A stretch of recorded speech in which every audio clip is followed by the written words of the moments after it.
ओम विश्वान सवितर्दूतान परासु यद्भद्रं तन्मयासु। ओम भद्रं कर्णेभिः शृणुयाम देवा भद्रं पश्येमाक्षभिर्यजत्रा विस्तैरङ्गैस्तुष्टुमांसस्तनूभिः व्यसेमहि देवहितं यदायुः। ओम वेद प्रेमियों सुधी श्रोताओं, संप्रति हम सब ऋग्वेद के अष्टम मंडल के 21वें सूक्त के 10वें मंत्र की व्याख्या में प्रवेश करने जा रहे हैं। मंत्र दृष्टार्थ सोभरी कांड देवता इंद्र शीर्षक है। प्रसन्न इंद्र के अनुदान। अब संबंधित मंत्र का सर्वप्रथम सस्वर पाठ हो जाए। हरियश्वं सपदेन्दर्शदेशहंसहिष्मायो अवन्दता आतु नः सपजरिगव्यमश्यं स्तोत्रभ्यो भगवाशतम्। इस 10वें मंत्र में बताया गया है कि जो उपासक इंद्र की स्तुति करता है, उन्हें प्रसन्न करता है, वो विविध सांसारिक वस्तुओं की उपलब्धि करता है, इंद्र से अनुदानित होता है। यह हमारे जो उपासक इंद्रोपासना से आनंदित होता है, यह अमंदत, अमंदत माने आनंदित होता है।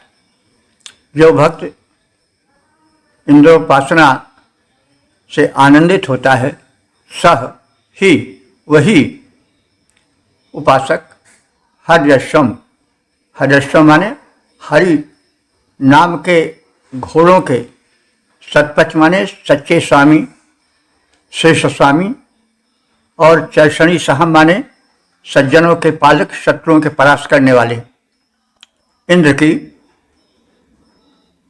कृपा पाता है। और जो इंद्र की सहिष्णु माने स्तुति करता है, वही धन्य होता है। इसलिए मैं भी तथाकथित इंद्र की स्तुति करता हूँ। मघवा माने धनैश्वर्य संपन्न इंद्र, न स्तोत्रिभ्य, हम स्तुतिकर्ताओं के लिए शतम गव्यम अशव्यम। शतम गव्य माने सैकड़ों गायों को, अशव्यम माने अश्वों के समूह को। गव्य कहते हैं गो समूह को, अशव्य कहते हैं अश्व समूह को। वैसे गव्य गाय से निकलने वाले दूध के लिए भी कहा जाता है, लेकिन प्रसंगानुकूल अर्थ बदलता रहता है। वह इंद्रोपासक शतम गव्यम, सैकड़ों गो समूह को, अशव्यम अश्व समूह को प्राप्त करता है और इंद्र से आवयत प्रदान करता है। जो उपासक अश्वों वाले, सज्जनों के पालक, शत्रुओं के घालक इंद्र की स्तुति करता है, जिससे वह प्रसन्न हो जाते हैं, ऐसे प्रसन्न इंद्र हम स्तुतिकर्ताओं को, उपासकों को सैकड़ों गायों घोड़ों को प्रदान करने वाले हो जाते हैं। जो अश्वों वाले सुरेंद्र की स्तुति में मन लाता है, अरि को परास्त करता सज्जन, पालक के गुण जो गाता है, उससे प्रसन्न होते सुरेंद्र, फिर भाग इंद्र द्वारा खुल जाता है। वह सैकड़ों गाय अश्वों को उनके द्वारा पाता है। ओम 8, 21, 11 देवता इंद्र शीर्षक इंद्र की कृपा के सत्परिणाम। अब संबंधित मंत्र का सर्वप्रथम सस्वर पाठ हो जाए।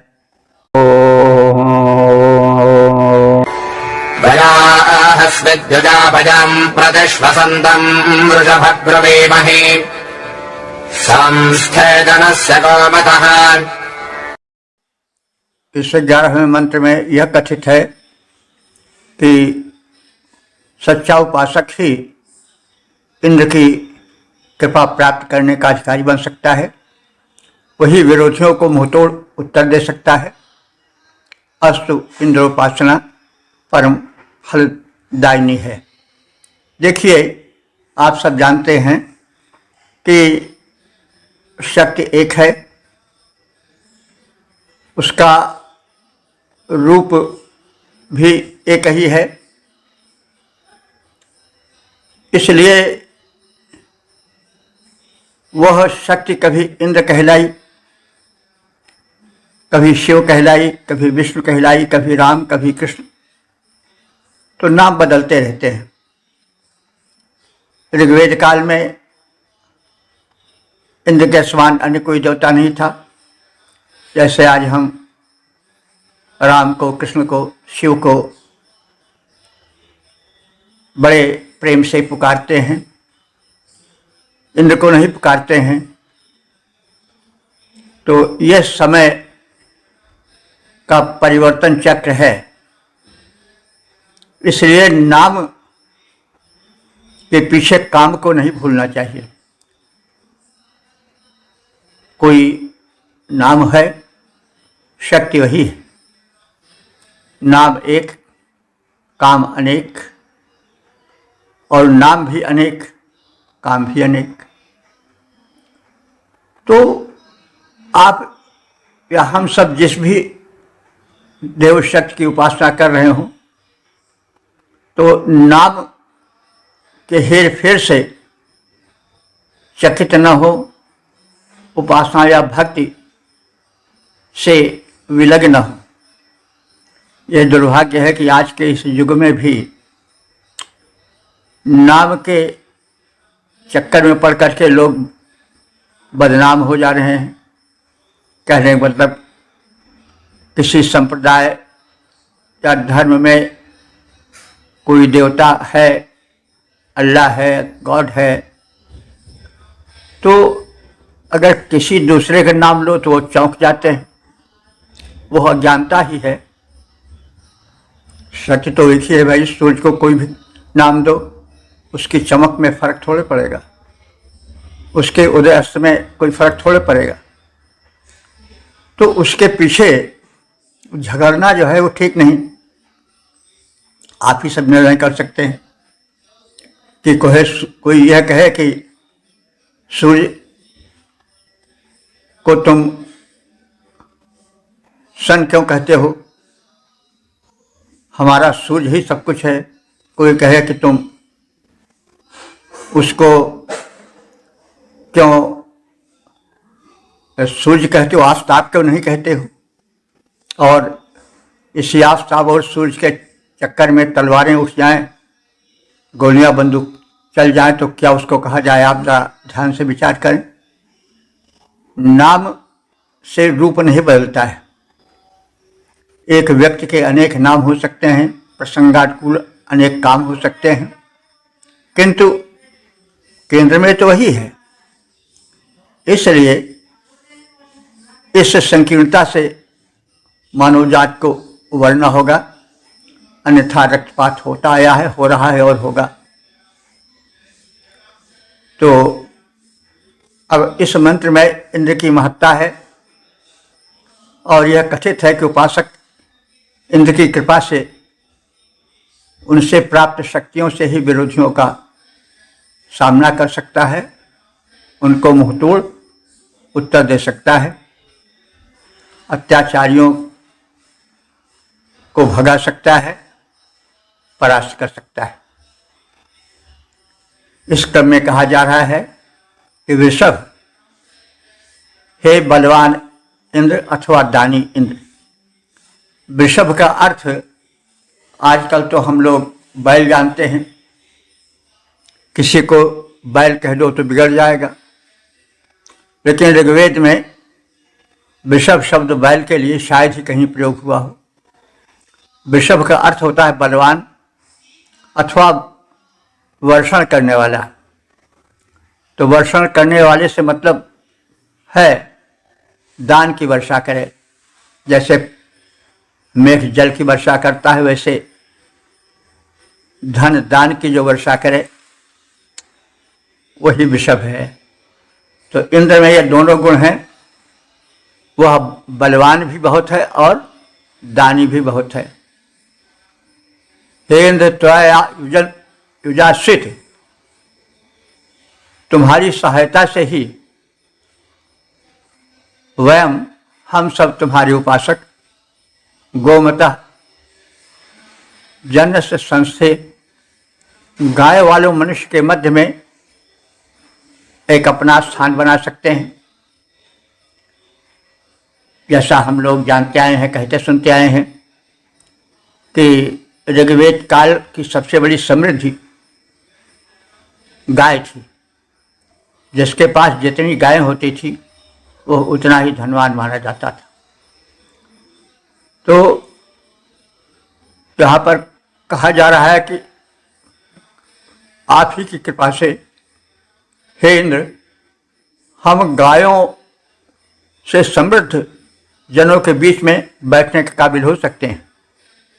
जैसे आज कोई कहे कि हम करोड़पति अरबपति के बीच में बैठेंगे, जब बैठ सकते हैं लेकिन तब तक नहीं बैठ पाएंगे जब तक कि आपकी कृपा न हो।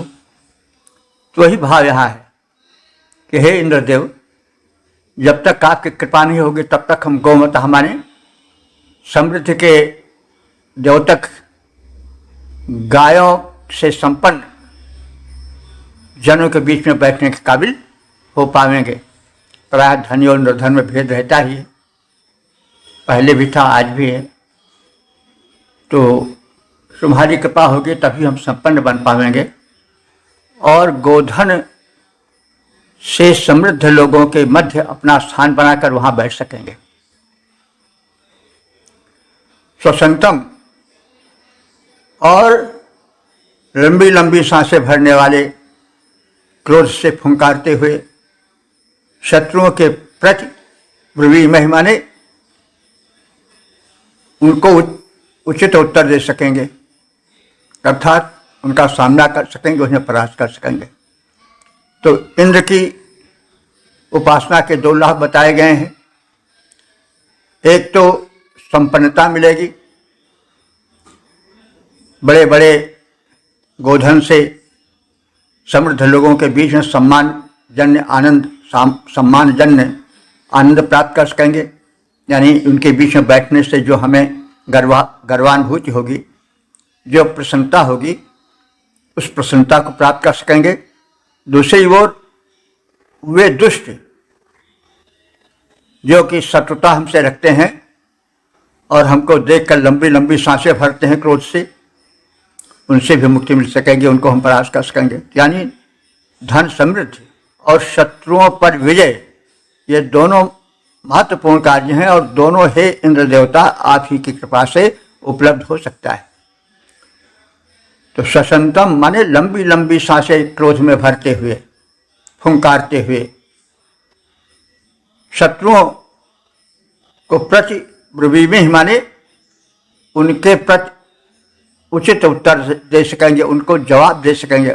प्रति ब्रुवीमिह उनके कृत्यों वचनों का सही जवाब दे सकेंगे। मतलब वे कट बोल रहे हैं, अपमानित कर रहे हैं, तो हम उसका सही जवाब दे सकेंगे।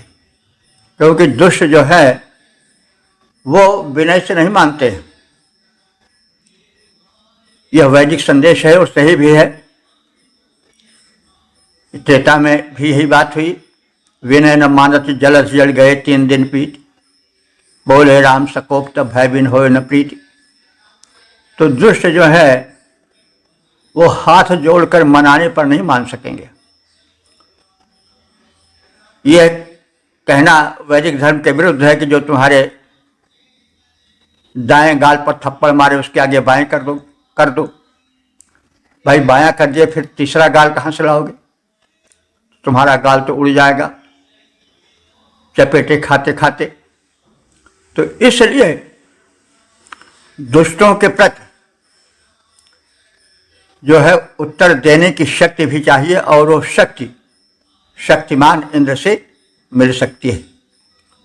तो इसीलिए प्रार्थना की गई है कि हे बलशाली इंद्र, तुम्हारी सहायता ही हम गायों के पालक व्यक्तियों में शक्ति और साहस भर सकती है। हम जो गोधन से सम्मान प्राप्त प्रतिष्ठित व्यक्ति हैं उनके मंडली में सगर्व बैठने के योग्य हो सकेंगे।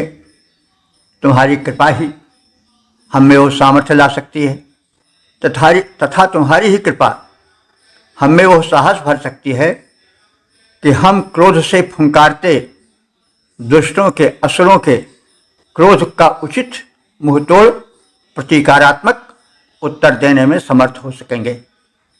तो इंद्र की करुणा का कथन है, कृपा का कथन है, उपासक इंद्रोपासना से समर्थ हो सकता है, धन धान्य में भी और शत्रुओं को, दुष्टों को मुंहतोड़ उत्तर देने में भी।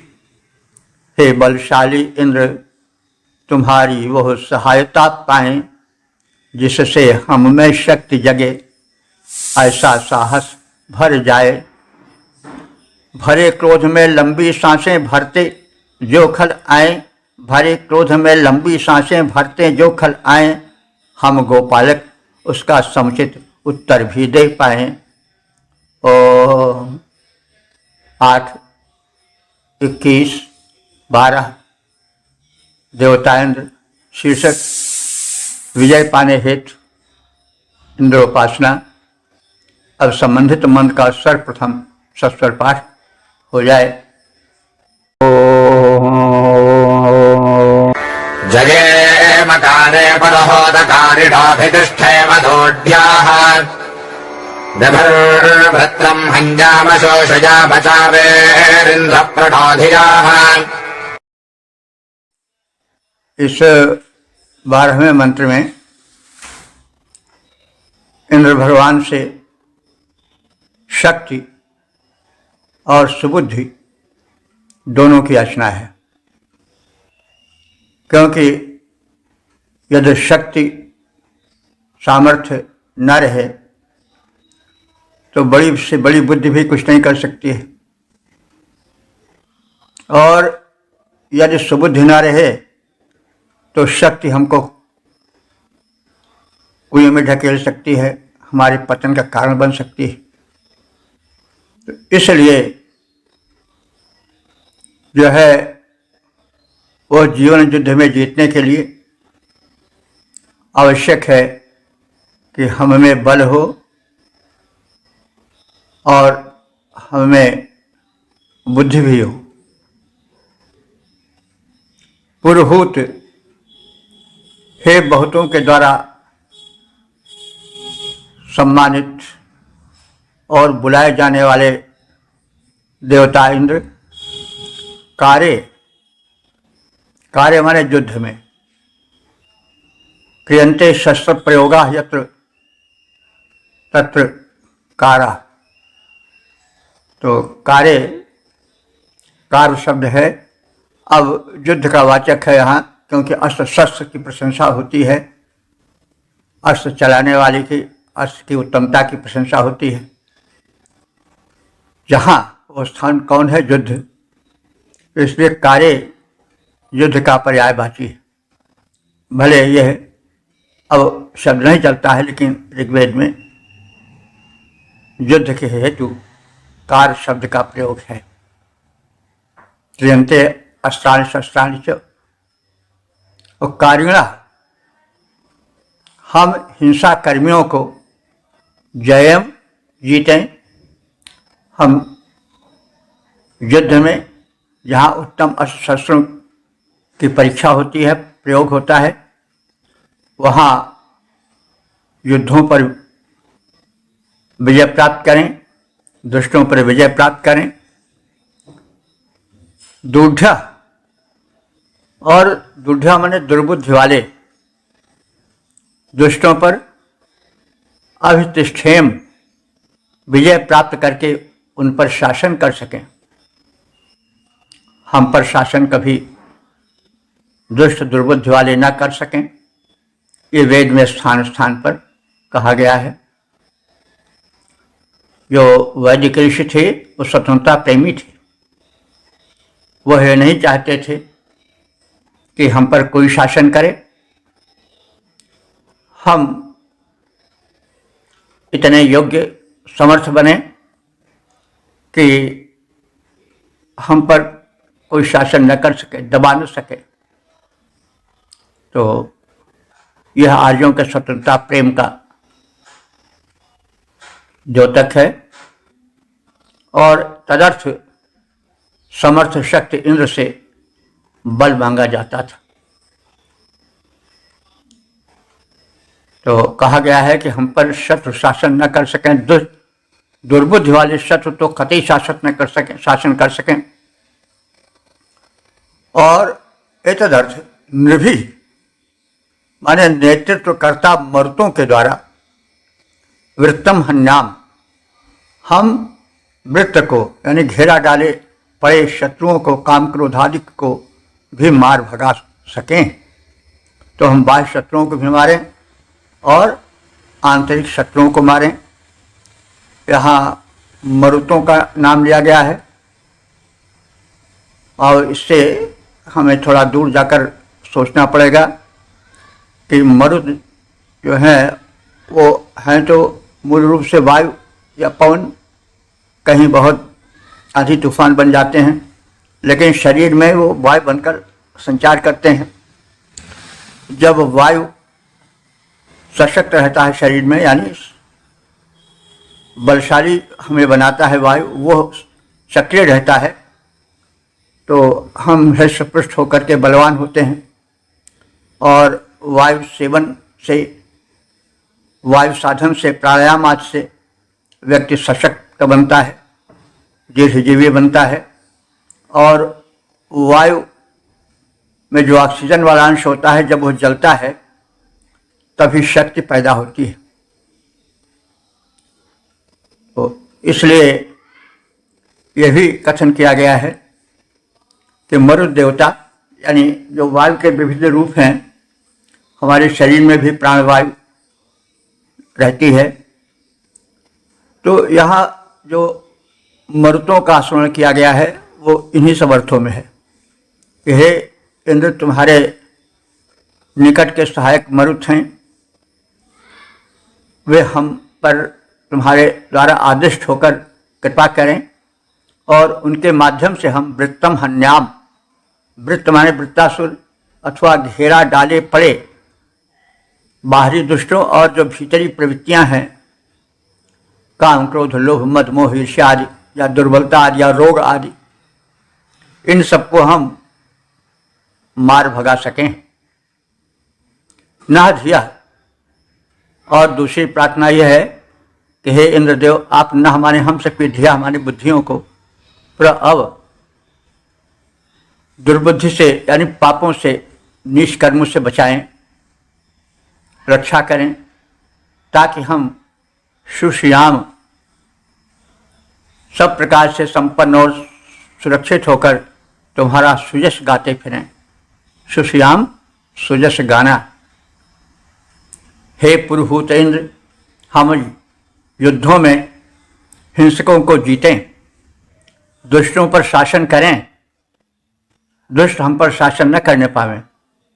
मरुद वीरों की सहायता से हम वृत्तासुर को अथवा बुद्धियों के घेरे में पड़े हुए व्यक्तित्व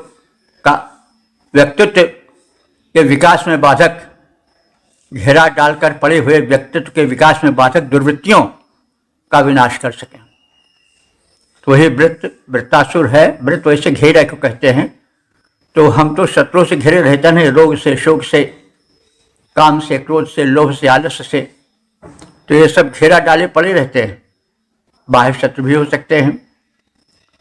तो प्रार्थना की गई है कि मरुदवीर को आप प्रेरित करें कि हमारी सहायता करें और उसके बल से हम जो हमारी बुद्धियों को घेर कर हमारे व्यक्तित्व के विकास में बाधक बने हुए हैं, उन दुष्टों को और दुर्वृत्तियों को विनष्ट कर सकें।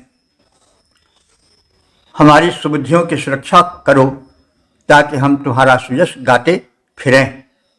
देखिए, बुद्धि की सुरक्षा परम आवश्यक है। तो जाको प्रभु दारुण दुख दीन्हा, ताकि मत पहले हर लीन्हा।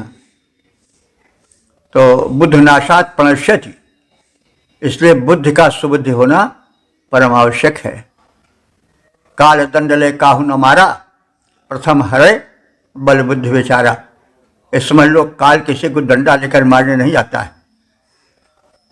विपत्ति कहीं मुंह फाड़ कर दौड़ती नहीं है, बस क्या करती है, पहले बल पहले विचार बुद्धि को हरण कर लेती है। तो जब आदमी की बुद्धि विकृत हो जाएगी तो फिर विनाश में कितनी देरी है। तो इसलिए यहाँ पर बड़ी सार्थक प्रार्थना है कि जो हमारे व्यक्तित्व में बाधक दुर्वृत्तियाँ हैं अथवा अन्य विघ्न बाधाएँ हैं, शत्रु बाधाएँ हैं, वे सब विनष्ट हों और सुबुद्धियों की सुरक्षा हो, ताकि हम आपके सुयश को गाते फिरें। इंद्र भगवान की कृपा से हम आज समर्थ हो पाए। हे पुरुहूत इंद्र, हे पुरुहूत इंद्र, हम रण में हिंसक परिजय पाएं। मरुतों की सहायता से हम बाधक शत्रु भगाएं।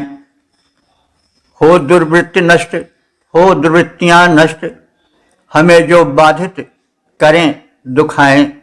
करो सुबुद्धि सुरक्षित भगवन, हम तेरे गुण गाएं। ओ 8, 21, 13 देवता इंद्र शीर्षक युद्ध काल में इंद्र बंधु बन जाते हैं। अब संबंधित मंत्र का सर्वप्रथम सस्वर पाठ हो जाए। अभ्रातव्यो अनात्मना वीरेन्द्र धनुषा सनादसे यथेदा वित्वमिच्छसे। 13वें मंत्र में इंद्र से बंधुत्व भाव की भक्ति की चेष्टा या प्रार्थना इंद्र से की गई। हे इंद्र, हे सर्व समर्थ स्वामी देवता इंद्र, तुम जनुषा अभ्रातव्य, तुम जनुषा माने जन्म से ही, अभ्रातव्य शत्रु रहित हो, तुम्हारा कोई भाई नहीं है, क्योंकि तुम अकेले ही सब कुछ करने में सक्षम हो। किसी भाई को कष्ट देने की क्या आवश्यकता। तो इस प्रकार से तुम अनापी, आप ही कहते हैं बंधु को, तुम अनापी हो, यानी बंधु रहित हो, क्योंकि तुम इतने समर्थ हो कि किसी अन्य की आवश्यकता ही नहीं पड़ती। लेकिन बंधु ना रहें तो भी कुछ अधूरा सा रहता है, क्योंकि भाई को दाहिना हाथ कहा गया है। जैसे शरीर पर कोई प्रहार करे तो हाथ दौड़ता है पहले रोकने के लिए, और रोपिए हाथ असी हो के घाये, असी हो के घाये, भले तलवार से घाव क्यों ना हाथ में हो, लेकिन जब कोई प्रहार करता है तो आगे कौन दौड़ता है? हाथ। तो हाथ जो है हमारे यहाँ भाई को हाथ माना गया है। तो बात अलग है कि स्वार्थ ने भाई को भाई नहीं रहने दिया है, लेकिन जो मर्यादा है वो हाथ वाली ही है। जैसे हाथ कोई प्रहार हो, भले घायल ही क्यों न हो, उस प्रहार को रोकने के लिए पहले आगे आता है। तो इंद्र तो समर्थ है, इसलिए वो अनापी है, माने उसे जरूरत नहीं कि कोई उसके बंधु हो, इसलिए वो बंधु रहित है। अपित्वम माने बंधुत्व को, योद्धा इति इच्छा से, युद्ध माध्यम से प्राप्त करने की इच्छा होती है, और हम सब तुम्हें अपना बंधु मान लेते हैं, युद्ध में बुलाते हैं, तुम उसमें आगे होकर हमारी सहायता करते हो, तो तुम भले बंधु की इच्छा रखो, लेकिन हम तो बंधु की इच्छा रखते हैं और इस प्रकार से तुम्हें बंधु भी नहीं रहने देते। हम तुम्हें बुलाकर भ्रातृभाव से अपनी सहायता के लिए पुकार करते हैं, तुम आ जाते हो तो फिर तुम नहीं बंधु बनाए, लेकिन हम तो तुम्हारे बंधु बन ही गए। तो लाख तुम करोगे समर्थ हो, बंधु की आवश्यकता नहीं, लेकिन हम तो तुम्हें बंधु वाला कर ही देते हैं। तो हे इंद्र, तुम जन्म से ही शत्रु रहित हो, चिरकाल से बंधु रहित हो, क्योंकि तुम समर्थ हो, तुम्हें किसी को बुलाने की आवश्यकता ही नहीं और भाई बनाने की आवश्यकता ही है। तुम युद्ध माध्यम से ही बंधुत्व की कामना करते हो, यानी उपासकों की सहायता बंधुत्व भाव से करते हो, और जो सहायता चाहने वाले तुम्हारे उपासक हैं वो तुम्हें बंधु मान करके पुकारते हैं और तुम उनकी रक्षा को तत्पर हो जाते हो, इसलिए अंत में तुम्हें बंधुत्व प्राप्ति ही हो जाता है। तो तुम भले शक्ति कारण बंधु बनाने की इच्छुक नहीं हो, लेकिन हम तो तुम्हें बंधु मानेंगे और बंधु वाला कर देंगे। हे इंद्र, जन्मना शत्रु रहित तुम रहते आए, तुम समर्थ हो युद्ध में नहीं बंधु बनाए। जो संघर्षों में तुम हम सबके बनते हो भाई, रण में अपनों ने तुमसे है सहायता पाई, उन्होंने ही मिल करके है बंधुता निभाई। 8, 21, 14 देवता इंद्र। शीर्षक इंद्र दुराचारी के मित्र नहीं। अब संबंधित मंत्र का सर्वप्रथम सस्वर पाठ हो जाए। न कीरेवन्दम् सख्याय विन्दसे पीजन्ति ते सुराश्वाः, यदा कृणोषि न धनुम् समोहस्यादिप्पिते बहूजसे। इस 14वें मंत्र में यह कथित है कि भगवान इंद्र का प्रेम बंधुत्व दुराचारी अहंकारी कभी नहीं पा सकते। रेवंतम आचरण रहित धनवान को, रेवंतम माने धनवान, तो आचरण रहित धनवान को सख्याय न की बिंद से मित्रता के लिए प्राप्त नहीं कर पाते हैं, यानी तुम उसको मित्र नहीं बना पाते हो या नहीं बनाते हो। जो आचरण रहित है, भले ही धनवान क्यों न हो, लेकिन यदि वह आचरण रहित है तो वह तुम्हारी मैत्री प्राप्त नहीं कर सकता है, तुम उससे अपना मित्र नहीं बना सकते हो। आजकल के सामान्य लोग तो मित्र किसको बनाते हैं? जिससे कुछ धन पाने की इच्छा हो या जिससे कुछ धन पाने की राह हो, धन पाने का अवसर हो, जिससे कुछ धन मिल सके, उसी को लोग मित्र बनाते हैं। लेकिन तो भगवान है ना, वे कितना ही धनवान क्यों न हो, लेकिन यदि आचरण रहित है तो वे उसे मित्र नहीं बना सकते हैं, उसे अपना प्रेम, अपनी कृपा, करुणा आदि नहीं दे सकते हैं। सख्याय न की बिंद से उसे मित्रता के योग्य नहीं मान सकते हैं और उनकी मित्रता नहीं प्राप्त कर सकता है। सुराश्व, सुरा माने शराब, और शराब पा करके या शराब पी करके अपने को बड़ा बलशाली बता रहा हो, मदोन्मत्त हो गया हो, और ते पियंती, तुम्हारे महत्व को नष्ट करने के लिए हिंसक बन रहा हो, यानी मदोन्मत्त हो गया हो और कह रहा हो इंद्र क्या है और जो चाहे वो करें, कौन होता है इंद्र। तो वह अपने को धोखा दे रहा है और तुम उसके कभी नहीं हो सकते हो। वो सुरा सामान्य हो या गर्व वाली सुरा हो, जो उसको पीकर मदमत उपेक्षा इंद्र की कर रहा है, वो हे इंद्र तुम्हारी कृपा कभी नहीं प्राप्त कर सकता है। न धनुम, तुम अस्तोता को, अस्तुतकर्ता को, भक्त को किलोश धनी करते हो, समृद्धवान बनाते हो, और सम उहस उसको विधिवत पोषण देते हो। आत तब पिता युग हुए से हम तुम्हें पिता मानकर पुत्रवत संरक्षण के लिए बुलाते हैं। हे इंद्र, तुम आचरण रहित धनवान को अपना मित्र कदापि नहीं बनाते हो, क्योंकि वे सुरापान से मदोन्मत्त तुम्हारा अहित करना चाहते हैं। अहित कैसे कर सकते हैं? जैसे कहने लगे कि इंद्र कौन होता है, हम सब हैं या वो दूसरे हैं, हमारा बल हमको सब कुछ करने में सक्षम बनावेगा। तो यही इंद्र की सत्ता को मिटाना हुआ।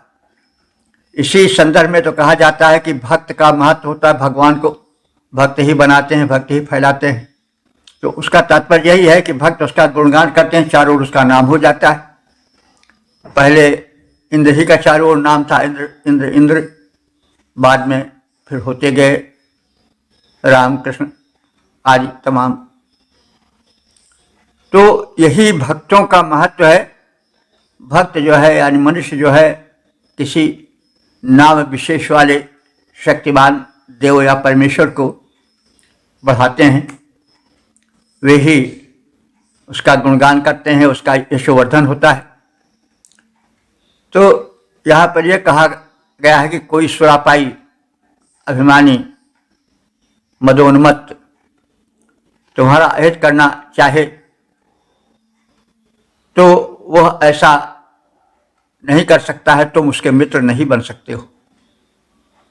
पुकार करने वाले अस्तुतकर्ता भक्त को संपन्न बनाकर तुम उसका पोषण करते हो। अस्त पिता तुल्य सम्मानित होकर तुम अपने भक्तों द्वारा, उपासकों द्वारा बुलाए जाते हो।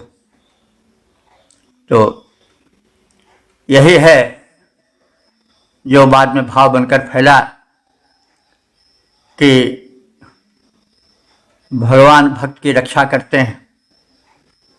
तो यही भाव है कि नाम ही रक्षा करता है, नाम में बड़ी शक्ति होती है। तो आज हम लोग राम का, कृष्ण का या अन्य देवी देवता का नाम लेकर अपनी रक्षा के लिए उन्हें बुलाते हैं और रक्षा पाते भी हैं। हनुमान जी से लोग तमाम भक्त मिलेंगे कि हनुमान जी ने उनका बड़ा कल्याण किया, लेकिन वैदिक युग में तो हनुमान जी का नाम ही नहीं था। तो वो कार्य इंद्र करते थे या मरुद्गण करते थे, अश्विनी कुमार करते थे। आज वे नहीं हैं, तो क्या आज देवता का सिंहासन खाली है? नहीं है, वही, लेकिन भाव के हिसाब से बराबर रक्षण करते हैं, क्योंकि शक्ति का कोई नाम नहीं होता। शक्ति जो है वो अनाम है, भगवान भी अनाम है। भावना ही फलदायिनी होती है। हम किसी भी नाम से पुकारें, वो परम शक्ति हमारे सामने आएगी, संरक्षण देगी। हे इंद्र तुम्हारी मैत्री के कभी नहीं अधिकारी। हे इंद्र तुम्हारी मैत्री के वे कभी नहीं अधिकारी, जो संपन्न किंतु जो है अनैयो अत्याचारी। तुम संपन्न बनाते उसको, देते पोषण भारी। जो देता संपन्न पिताजों, जो देता सम्मान पिताजों। तुमको जो देता सम्मान पिताजों, बनता प्रेम पुजारी। तो हे इंद्र तुम्हारी मैत्री के वे कभी नहीं अधिकारी, जो संपन्न किंतु जो हैं अनैयो अत्याचारी। तुम संपन्न बनाते उनको, देते पोषण भारी। जो देता सम्मान पिताजों, बनता प्रेम पुजारी। ओ 8, 21, 15 देवताएंद्र। शीर्षक है सक्रिय जीवन हेतु प्रार्थना। और संबंधित मन का सर्वप्रथम सस्वर पाठ हो जाए। माते अमाजुरो यथा मोरास इंद्र सख्ये भावतः निषदा भसचा सुते। इस 15वें मंत्र में यह कथित है कि यदि इंद्र भगवान समृद्धि दें, हम बहुत बड़े अमीर बन जाएं, तो भी हमें कर्म करना नहीं भूलना चाहिए। यह मानव की कमी है कि वे जब समृद्ध हो जाते हैं तो काम करना छोड़ देते हैं और उसका फल भी मिलता है रोग शोक के रूप में। तो यहाँ पर यह शिक्षा दी गई है कि यदि मनुष्य समृद्ध हो जाए, कितना ही क्यों समृद्ध हो जाए, लेकिन कर्म से नहीं छोड़ना चाहिए, उसे सक्रिय रहना चाहिए, निष्क्रिय नहीं रहना चाहिए। मानस में भी कहा गया है कि यद्यपि गृह सेवक सेविकनी परम विचित्र इस तरह से है कि परम गुणी, यद्यपि गृह सेवक सेविकनी बढ़कर एक से एक हैं गुणी, लेकिन निज कर गृह परिचर्या करहीं रामचंद्र आयस अनुसरहीं। सीता जी अवध नरेश चक्रवर्ती सम्राट की पुत्रवधू थीं, राम की धर्मपत्नी थीं। उनके घर में सेवक सेवकनियाँ भरी पड़ी थीं और क्रिया निपुण थी, गुणी थीं, लेकिन वे कभी निष्क्रिय नहीं बैठी। वे गृह कार्य करती थीं, अपनी सास की सेवा करती थीं और अपने पति रामचंद्र की आज्ञा का पालन करती थीं। तो यह आदर्श जीवन है। और वेद में भी कहा गया है, यजुर्वेद में, कि कुर्वन्नेवेह कर्माणि जिजे विशेष शतम समाह। हम 100 साल तक जिएं, लेकिन कैसे जिएं? कर्म करते हुए जिएं। कुर्वन्नेवेह कर्माणि जिजीवे शतम समाह। चारपाई पर पड़े पड़े करवट बदलते हुए रोगी होकर न जिएं, सक्रिय कर्मशील बनकर जिएं। तो यह वैदिक भावना है। अब हम देख सकते हैं कि वेद कितना उपयोगी है, इसके संदेश कितने भाव भरे हैं, जिन पर चलकर हम अपने जीवन को धन्य बना सकते हैं। इंद्र, हे इंद्रदेव, त्वावतः सख्ये। त्वावतः माने तुम्हारे, सख्य माने मैत्री में। मूरासा यथा, मूरासा माने मूर्ख, मूर्खों जैसे हम व्यवहार न करें, निष्क्रिय कर्महीन न बने रहें। अमाजुरा माँ, घर में पड़े पड़े वृद्धता को, बुढ़ापा को निमंत्रण न देते रहें। वरण सुते सोमयज्ञ में सचा निषदाम संगठित होकर शुभ यज्ञ कर्म करते रहें। तो यज्ञ क्या है? यज्ञ वही श्रेष्ठतम कर्म, यज्ञ श्रेष्ठतम कर्म है। हम अच्छे कर्म को करें, परिश्रमशील बने रहें और चारपाई पर पड़े पड़े बुढ़ापा को निमंत्रण न देते रहें। मूर्खों जैसे निष्क्रिय व्यवहार न करें। तो हे इंद्र, तुम्हारी मित्रता पाकर संपन्न बनने पर भी हम घर में निष्क्रिय बने बैठे बैठे चारपाई पर पड़े पड़े वृद्धता को निमंत्रण न देते रहें, अपितु सक्रिय रहें और संगठित हुए शुभ कर्म यज्ञ में संलग्न रहें।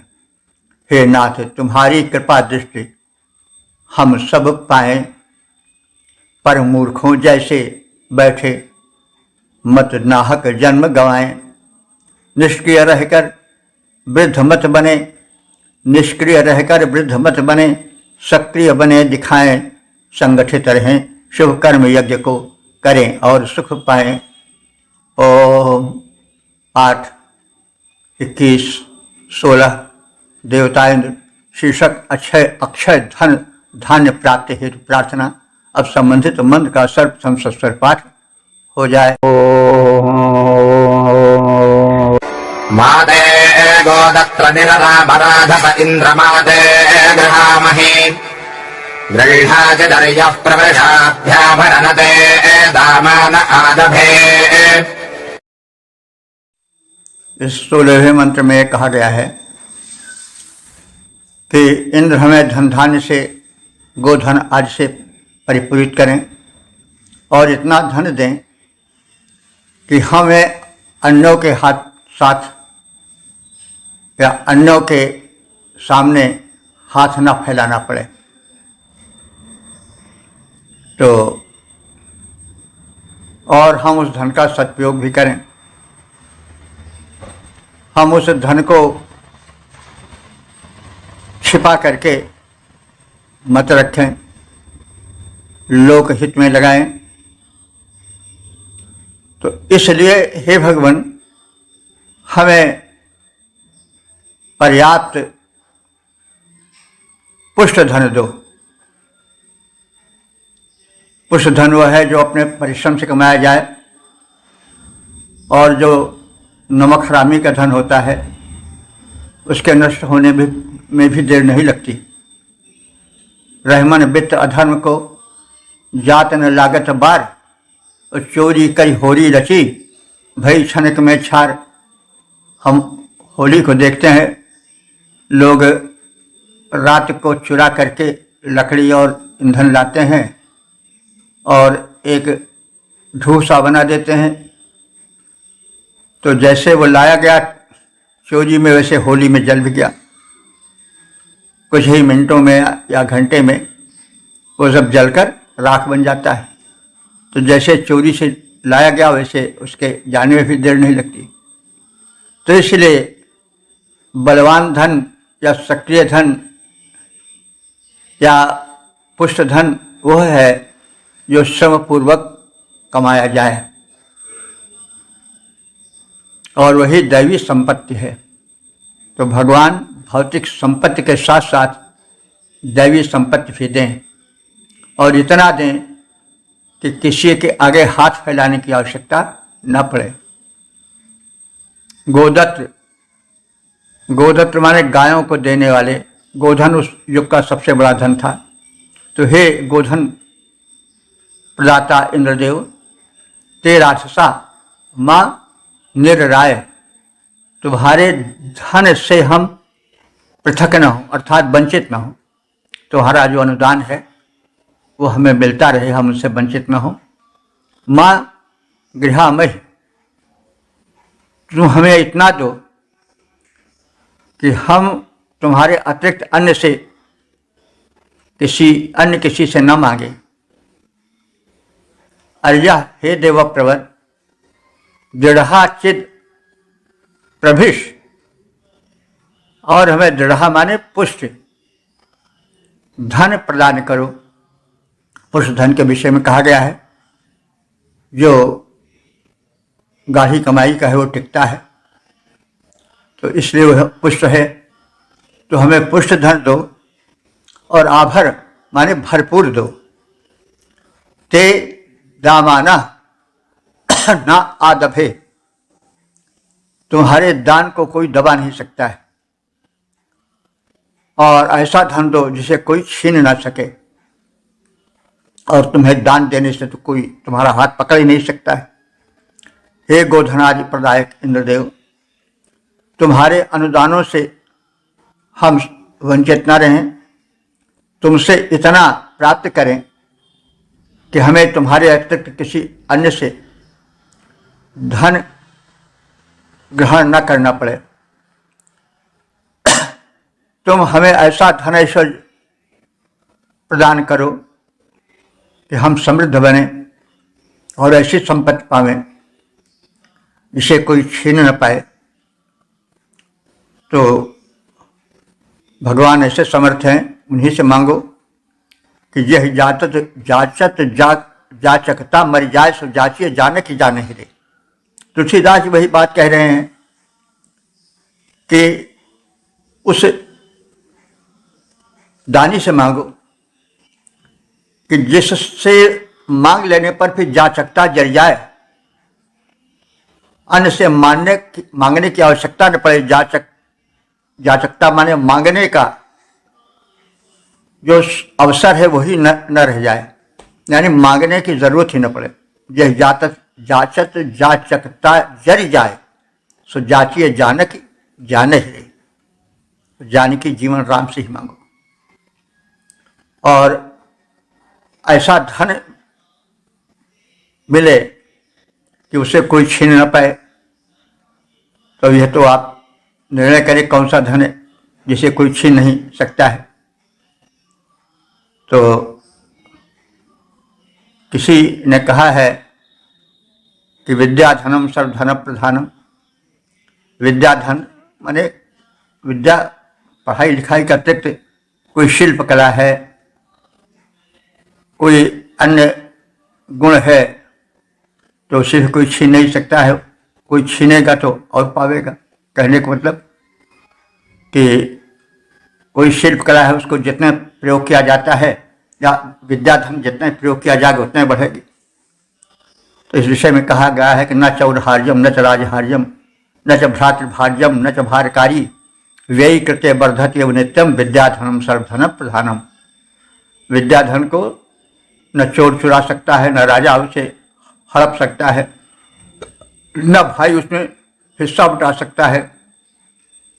और वो विद्याधन जो है वो भार भी नहीं पैदा करता है, और उसको जितना व्यय करोगे उतना उसमें वृद्धि होगी। तो विद्याधन सबसे प्रधान धन है। विद्याधन के अंदर जो हमें शिल्प कला है, गुण है, किसी भी प्रकार का हो, वो विद्या ही है, तो वो सर्वोत्तम धन है। तो यहाँ भी ऋषि कह रहा है कि हे इंद्रदेव, हमें ऐसा धन दो जिसे कोई छीन न पाए, जो नष्ट न हो। गोधनादि के दायक स्वामी, हम तेरे अनुगामी, हम तेरे अनुदानों से वंचित न रह सकें स्वामी। इतना दो कि दूसरों के आगे न हाथ फैलाएं, ऐसी दो संपत्ति की उसको कोई छीन न पाए। ओम 8, 21, 17 देवता इंद्र। शीर्षक धन दाता देवों के प्रति कृतज्ञता। अब संबंधित मंत्र का सर्वप्रथम सस्वर पाठ हो जाए। इंद्रो बाघेति जन्मठं सरस्वती वासुभगा दधिरवसो संवाचित्रदाशुषे। इस 17वें मंत्र में 3 दानियों का चित्रण है। तो हम चाहें तो उनको देवता भी मान सकते हैं इस मंत्र का, क्योंकि जो दे वही देवता है, जो ले वही दानव है। तो यहाँ पर ऋषि कह रहा है कि हमने 3 महादानी देखे हैं। एक तो इंद्र, दूसरा सरस्वती देवी, और तीसरे चित्र नाम के राजा। तो दास से मुझ हव्यदाता के हेतु दो दानी हुए हैं, जिनके दान की प्रशंसा हम कर रहे हैं, वे बड़े ही महान हैं। यत मखम, इतना ऐश्वर्य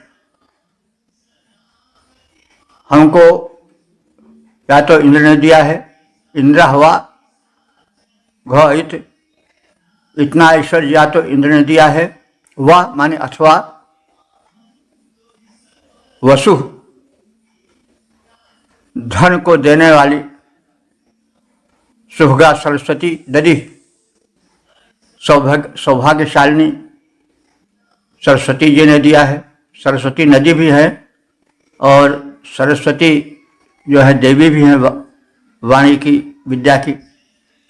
तो सरस्वती नदी भी भांति भांति से धन देती थी, व्यापार के माध्यम से, जल में सिंचन के माध्यम से। और तो वाणी सरस्वती को माने तो सरस्वती भी धन देती हैं। अभी कंठ पर आ जाए सरस्वती, उनकी कृपा हो जाए तो वाणी द्वारा पर्याप्त धन पाया जा सकता है। वक्ता हैं, कवि हैं, लेखक हैं, जिन पर सरस्वती जी की कृपा रहती है, वह भिन्न भिन्न भांति से भिन्न भिन्न प्रकार के पर्याप्त धन पाते हैं। और एक राजा हुए हैं जिनका नाम चित्र है, वो भी बहुत धन दिए हैं। तो इन तीनों की प्रशंसा यहाँ पर इस कर रहा है कि मुझ दास से माने हव्यदाता यज्ञ करने वाले ऋषि को तीन दानियों ने मघम माने धन को प्रदान किया है। प्रथम दानी तो इंद्र है, उसने हमको बहुत कुछ दिया है। अथवा धन को देने वाली शुभगा सरस्वती ने दधि माने हमें बहुत धन दिया है। वह माने अथवा चित्र नामक राजा ने हमको पर्याप्त धन दिया है। मेरे दृश्य में जो तीन बड़े भारी दाता हैं, मुझ हव्यदाता यजमान को इतना ऐश्वर्य या तो देवेंद्र ने दिया है अथवा इतना वैभव सरस्वती नदी अथवा सरस्वती माता ने दिया है, जो वाणी की अधीश्वरी हैं। अथवा चित्र नाम के श्रेष्ठ राजा ने हमको इतना धन दिया है कि हम उसकी प्रशंसा भी कर सकते हैं। प्रशंसा के बाहर यानी अथाह धन दिया है। मैं दाता यजमान, सभी ने दिया मुझे धनमान। मुझको धन देते आए हैं शक्तिमान भगवान। बाड़ी बल देकर सरस्वती ने धन किया प्रदान। हे दाता राजन, मैं मानूं किसका यह शान। ओम 8, 21, 18 देवता राजा चित्र और शीर्षक है दानी राजा चित्र। अब संबंधित मन का सर्वप्रथम सस्वर पाठ हो जाए। चित्र इद्राजा राजता इदं जके जके सरस्वते मनो पर्जन्य इव तदनद्य वृष्ट्या सहस्रमयुता ददत। इसमें राजा चित्र के दान की प्रशंसा है।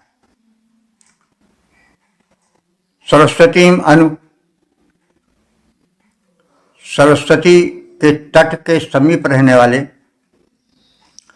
अन्य के राजका, यों तो अनेक राजा हुए हैं, लेकिन उनमें चित्रहित राजा, उनमें विशेष शोभायमान राजा तो चित्र नाम वाले ही हुए हैं। और उन्होंने पर्जन्या वृष्ट्या ततन्नत इव, उन्होंने इतना धन दिया है जैसे पर्जन्य माने बरसाऊ बादल, इतना जल दें कि वो चारों ओर बह चले। यानी जैसे पर्याप्त जल वृष्टि करके देते हैं पर्जन्य मेघ, वैसे ही राजा चित्र ने अत्यंत व्यापक रूप से धन दानित किया है। और धन जल की भांति चारों ओर फैल गया है, फैला हुआ दिखाई दे रहा है। उसका प्रसाद इतना हुआ है कि कहने की आवश्यकता नहीं, यानी अतुल धन दिया है। सहस्रम अयुता ददत्, उन्होंने हजारों, अयुत माने लाखों, उन्होंने हजारों लाखों धन दिए हैं। मेघ जिस प्रकार से उदारता पूर्वक वृष्टि दान देकर जल का चारों ओर प्रसार कर देता है, वैसे ही सरस्वती नदी के तटवासी अथवा सरस्वती देवी जो बुद्धि ज्ञान दाते हैं, उनके अनुगामी चित्र नामक विशिष्ट नृपति ने दिल खोलकर हजारों लाखों का जो दान दिया है, वो इतना अधिक है कि उस महादानी के आगे तो अन्य दानी अल्पदानी ही प्रतीत होते हैं। प्रचुर मात्रा में उदार बन घन जल देता है जैसे, उस सरस्वती तटवासी चित्र नृपति ने भी दिया द्रव्य वैसे। जो लाखों का देने वाला सबसे अधिक महान, उसकी समता कर सकते क्या अन्य नृपति धनवान। इस प्रकार से हम सब ने ऋग्वेद के अष्टम मंडल के 21वें सूक्त के 18 मंत्रों की व्याख्या से संक्षिप्त परिचय प्राप्त किया। अब तक ले जो मंत्र व्याख्यायित हो चुके हैं उनकी संख्या हो चुकी है 6502। तो इस सूक्त में 2 देवताओं की स्तुति है। 1 से 16 तक तो इंद्र की स्तुति है। 17 और 18 में चित्र नाम के राजा के दान की प्रशंसा है। वे भी देव के स्थान पर, देवता के स्थान पर रखे गए हैं। जो देव वही देवता है, जो ले वही दानव है। ले का मतलब हुआ छीन ले, और जो सात्विक दानी है, सात्विक ग्रहण करता है, वो दानव नहीं हो सकता है। तो इस प्रकार से इंद्र की स्तुति में उसके बल, वैभव, उदारता, शत्रुओं को नष्ट करने, भक्तों के पालन करने की बातें हैं। इंद्र से विपुल बल, वैभव, शक्ति, संरक्षण की कामना हुई है। और 17वें 18वें मंत्र में राजा चित्र के दान की प्रशंसा है। और इस प्रकार से इंद्र जैसा बल, इंद्र जैसा दान, इंद्र जैसा संरक्षण बल का विकास सब लोग करें, उसी प्रकार से संरक्षक बने और कर्मशील जीवन बिताएं। चारपाई पर लेटे लेटे बुढ़ापे को न बुलाएं और राजा चित्र के समान ही दान दें। सरस्वती की उपासना करें, सरस्वती से विद्या, बुद्धि, कला, कौशल पा करके धनार्जन करें। धन वो है जो धन्य करे और जो सात्विक हो। इस प्रकार से हम सब देख चुके हैं कि वेद में कितने अमूल्य संदेश हैं। किन्हीं कारणों से उसका प्रचार प्रसार नहीं हो पाया, लेकिन अब उसका प्रचार प्रसार पर्याप्त मात्रा में होना चाहिए, क्योंकि आज संसार विनाश के कगार पर खड़ा है। वह अपने संकुचित दृष्टिकोण के कारण अथवा धार्मिक मतलब दौर्बल्य या उसके संकुचित संवरण के कारण असंतुलित हो गया है। धर्म कुछ नासमझों के द्वारा गलत समझे जाने के कारण एक भेदभाव पैदा हो गया है और उसका परिणाम भी हम देख रहे हैं, घनघोर विनाश। तो वैदिक धर्म जो है वो संतुलित धर्म है। वह मानव मात्र को, प्राणी मात्र को एकजुट में लाना चाहता है। सब उसी के अंश हैं, सब एक ही परमात्मा के अंश हैं और सब उसी से जीवन पाते हैं। ईश्वर जो है वह किसी एक स्थान पर मंदिर में, मस्जिद में, गुरुद्वारे में, गिरजाघर में बंधे नहीं हैं। वे सर्वत्र फैले हुए हैं,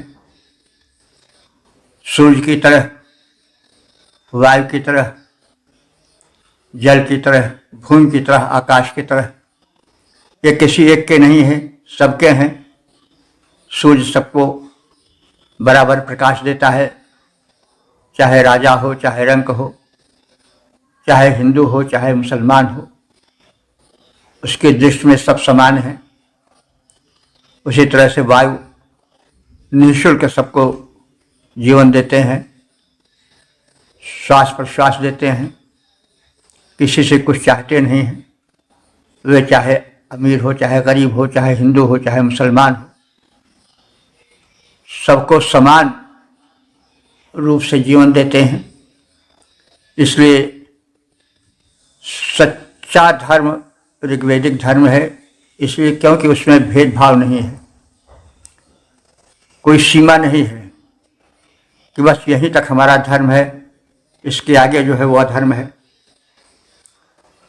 कहा गया है कि भाई एकम सद विप्रा बहुधा वदन्ति, सत्य तत्व तो एक है, उसी का विस्तार संसार है। वह एक तत्व जो है वह विस्तृत होकर के पृथ्वी, आकाश, जल, वायु, सूर्य, चंद्र आदि बन करके छाया हुआ है। तो इसलिए जिसमें इन सबको स्थान हो वही महान धर्म है। यूँ हम देखें, चाहे दुनिया में मंदिर रहे या न रहें, मस्जिद रहे या न रहें, गुरुद्वारे, गिरजाघर रहे या न रहें, लेकिन कोई विशेष अंतर आने वाला नहीं है। लेकिन यदि वैदिक देवता पवन हैं, जल हैं, पृथ्वी हैं, आकाश हैं, वायु हैं, ये न रहें तो जीवन कुछ ही क्षणों अथवा कुछ ही घंटों का रह पावेगा।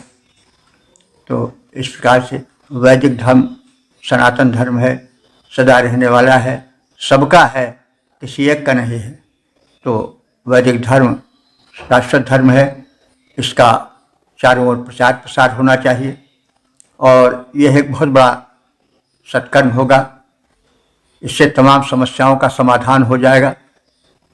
और जैसे वन वर्ल्ड गवर्नमेंट की भावना भरी जा रही है कि संसार में गवर्नमेंट तो एक हो, सब देश एक प्रांत की तरह रहें ताकि युद्धात संघात की आवश्यकता न पड़े, वैसे धर्म के नाम पर जो रक्तपात होता है उसको रोकने के लिए आवश्यक है कि एक ऐसा धर्म हो जो सार्वभौम हो।